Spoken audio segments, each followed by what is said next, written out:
Olympic का सबसे खतरनाक जो स्पोर्ट है उसको बोला जाता है लूज। सिंपल अल्फाज में बताऊं तो एक या दो बंदे होते हैं जिनको बोला जाता है लूजर्स। वो एक स्लेड को राइड करते हुए जितना तेज हो सके डाउन हिल आते हैं, लेकिन यहाँ पर जो हिल होती है वो पतला सा टेढ़ा मेढ़ा आइस ट्रैक होता है और ये लूजर इन स्लेड्स पर 130 किलोमीटर पर आवर की स्पीड से आगे जाते हैं या फिर इससे भी ज्यादा स्पीड से। वैसे तो लूजिंग में एक्सीडेंट इतने ज्यादा कॉमन नहीं है, लेकिन अगर वो होते हैं तो बिल्कुल तबाही होती है।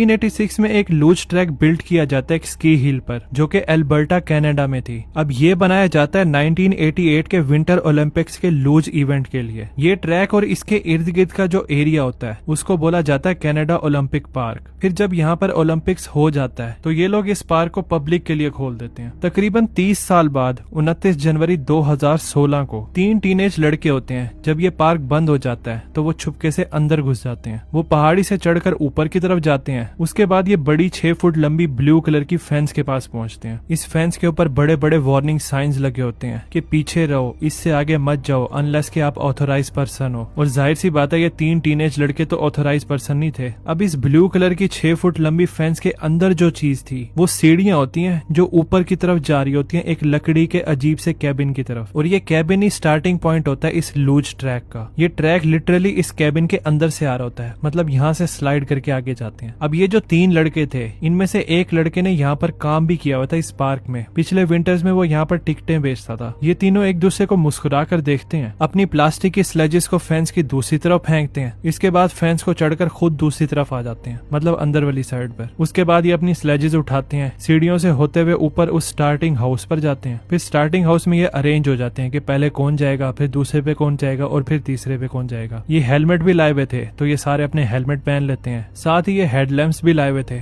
मतलब सर पे बांधने वाली टॉर्चेस होती हैं, उसको बांध देते हैं क्योंकि यहाँ पर लाइटें ऑफ थी। इसके बाद ये एक एक करके इस लूज ट्रैक पर नीचे जाना शुरू कर देते हैं, लेकिन हैरानी के तौर पर ये इतनी ज्यादा तेज नहीं जाते नीचे। जैसे ये नीचे जाते हैं तो एक पॉइंट पर ये लिटरली रुक ही जाते हैं। इनको अपने पाँव की मदद से रगड़ना पड़ता है आगे नीचे मजीद जाने के लिए। इसकी वजह ये होती है इनके पास चीप प्लास्टिक की स्लेजेस होती हैं जो कि इस तरह के लूज कोर्सेज के लिए नहीं बनी थी। यहाँ पर इस्तेमाल होती है एक ऐसी स्लेज जिसके साइडों पर ब्लेड्स लगी होती हैं।